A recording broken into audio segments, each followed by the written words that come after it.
Praise the Lord. கர்த்தருடைய பரிசுத்த நாமம் மகிமைப்படுவதாக. பரிசுத்த மத்திய எழுதின சுவிசேஷ புத்தகம் 7ஆம் அதிகாரம் 1 வசனம். நீங்கள் குற்றவாளிகள் என்று தீர்க்கப்படாதபடிக்கு மற்றவர்களை குற்றவாளிகள் என்று தீர்க்காதிருங்கள். ஒரு மிகப்பெரிய ஒரு வார்த்தை, அழகான ஒரு வார்த்தை, நம்மை சரிப்படுத்தி கொள்ள வேண்டிய ஒரு வார்த்தை.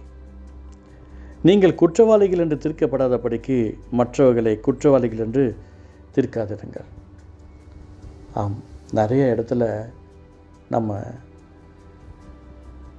ஈஸியாக மற்றவங்களை பேசிடுவோம். ஒரு கவர்மெண்ட் சரியில்லை அப்படின்னு சொல்லி ஈஸியாக சொல்லிடுவோம். ஒரு சாதாரண ஒரு விஷயத்தை நம்ம நினச்சிட்டு உட்காந்துருப்போம். அவங்க அது பெரிய கஷ்டம், ஆனால் நம்ம இதை கூட இவங்க செய்ய முடியலையான்னு சொல்லி நினச்சிட்டு உட்காந்துருப்போம். நிறைய விஷயங்களில் இந்த குற்றப்படுத்துகிற காரியங்கள் நமக்கு நிறையா இருந்திருக்கு. எனக்கு ஒரு குடும்பத்தை தெரியும். அவங்க ஹஸ்பண்ட் ஒய்ஃபு, ஒரு பிள்ளை இருக்கிறாங்க, மகன். அவங்க எங்கே போனாலும் அவங்க வந்துட்டு நல்ல ராஜபோக வாழ்க்கையில் போவாங்க.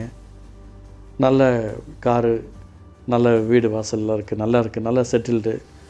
ஆனால் அவங்க எங்கே போனாலும் சொல்லுவாங்க, பிரதர் எங்கே போனாலும் டேஸ்ட்டாகவே சமைக்க மாட்டேங்கிறாங்க, நல்லாவே இல்லை, ரொம்ப சரியில்லை, ஒர்ஸ்ட்டாக இருக்கிறாங்க, பீப்புள்ஸ் நீட்டாக இருக்க மாட்டேங்கிறாங்க. ஏதாவது ஒன்று சொல்லிக்கிட்டே இருப்பாங்க. அவங்க வீட்டில் ஒரே பையன்றதுனால அவங்க வீட்டில் அது ஒரு பெருசாகவே தெரிஞ்சிக்காது. அவங்களுக்கு அது ஒரு ராஜமான வாழ்க்கை, ராஜபோக வாழ்க்கை. ஒரு கூட்டு குடும்பத்தில் இருக்கிறவங்க வீட்டில் எப்போதுமே நீட்டாக இருக்குன்னு சொல்ல முடியாது. அப்போ தான் பாட்டி கூட்டுறாங்க அப்படின்னு சொன்னால் உடனே பேரன் பேத்தி வந்து அந்த இடத்துல அழுக்கு படைய வச்சுருவாங்க. ஒன்றும் சொல்ல முடியாது. சில இடத்துல என்ன தான் க்ளீன் பண்ணி வச்சாலும் அந்த இடத்துல அழுக்காக்கிட்டு இருக்கிற ஒரு கூட்டம் இருக்க தான் செய்யும். எனக்கு பிரியமானவர்களே, நாம் இருக்கிற இடத்துல எப்படி இருக்கணும் என்று, இந்த சொசைட்டியில் நம்முடைய வாழ்க்கையை எப்படி நகர்த்தணும் என்று கர்த்தர் சொல்லுகிற ஒரு வார்த்தை தான், நீங்கள் குற்றவாளிகள் என்று தீர்க்கப்படாதபடிக்கு மற்றவர்களை குற்றவாளிகள் என்று தீர்க்காதிருங்கள். அப்போது நாம் மற்றவர்களை ஈஸியாக பார்த்து சொல்லிடுறோம், அவங்க சரியில்லை, இவங்க சரியில்லை.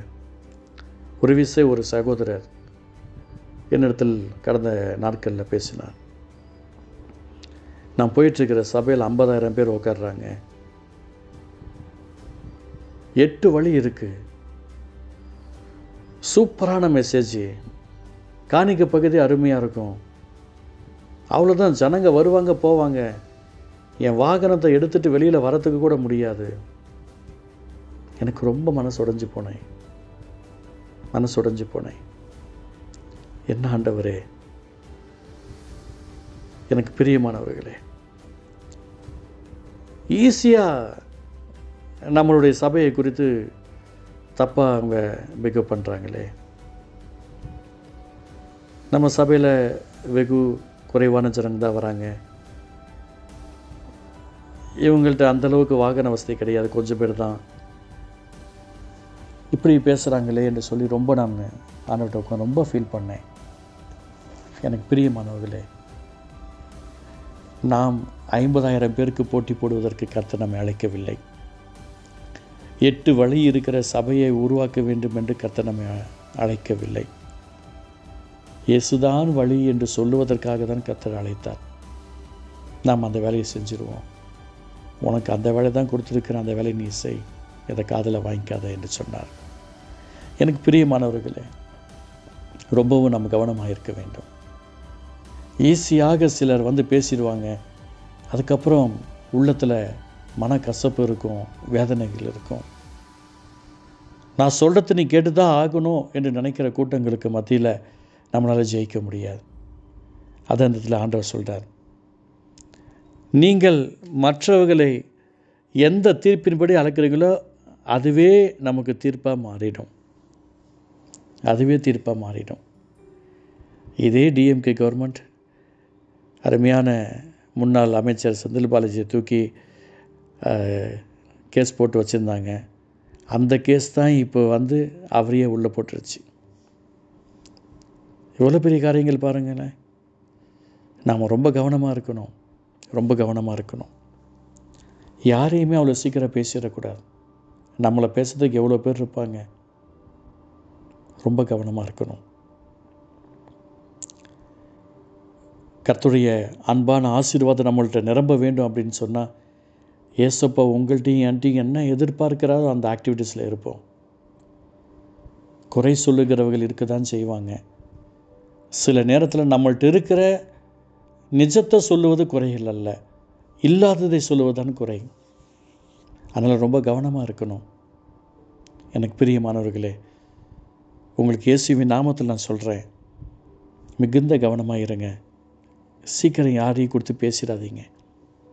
பேசுறது ரொம்ப ஈஸி.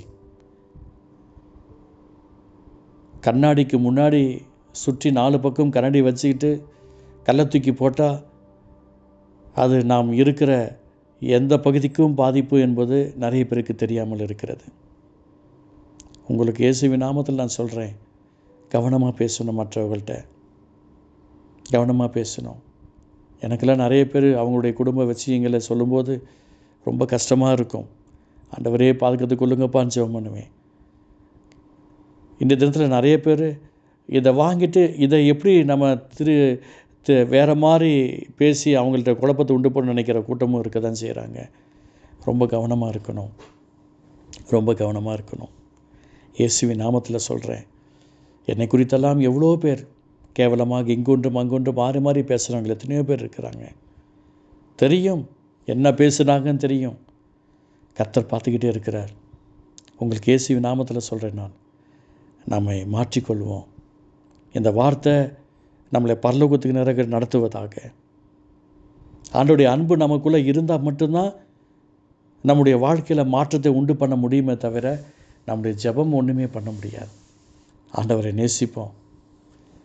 நீங்கள் குற்றவாளிகள் என்று தீர்க்கப்படாதபடிக்கு மற்றவர்களை குற்றவாளிகள் என்று தீர்க்காதிருங்கள் என்று சொல்லியிருக்கிற இந்த வார்த்தை மூலமாக ஏசப்பா நீர் கிருபை செய்வீராக.